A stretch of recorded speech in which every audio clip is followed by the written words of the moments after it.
আজকে ভাঙানো হচ্ছে সূর্যমুখীর বীজ এটা। আর এটা হয়েছে এখন 9 কিলো 690 দেখুন 9 কিলো 690 গ্রাম। এবার আমরা দেখবো থেকে কতটা তেল বেরোয়।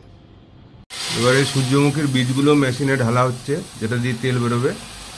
এরকম মেশিনে ঢালা হচ্ছে সূর্যমুখীর বীজ। বর্ধমানে আমাদের কাছেই পাবেন, আমরাই সূর্যমুখীর বীজ খালি ভাঙিয়ে দিই, অন্য কেউ ভাঙাবে না বর্ধমানে।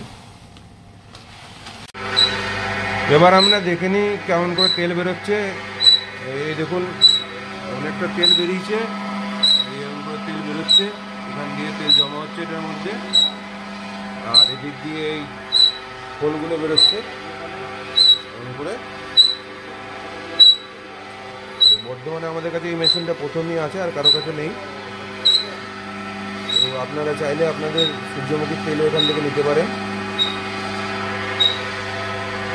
ইনি নিজে সূর্যমুখী চাষ করে তার বীজটি নিয়ে এসছেন এবং শুকিয়ে নিয়ে এসছেন, তারপর আমরা তেল বার করে দিচ্ছি। তেল ভালো ক্লিয়ার তেল বেরোচ্ছে।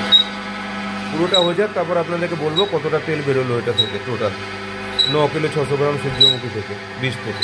তেল ভাঙানোর পর এবার সূর্যমুখীর তেল যেটা বেরিয়েছে সেটা আমরা ঢালছি। এই দেখুন তেলটা বেরিয়েছে, জারে ঢালা হচ্ছে। এবার আমরা ওয়েট করে দেখব কি 9 কিলো 600 গ্রাম সূর্যমুখীর বীজ ভেঙে কতটা তেল বেরোলো মোটামুটি। জারের ওয়েট ছিল 270 গ্রাম, সেটা আমরা মাইনাস করে দিয়েছি। মাইনাস করার পর যেটা ওয়েট আসবে ঢালার পরে,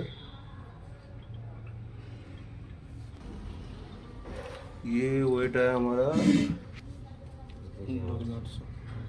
2 किलो 800 ग्राम।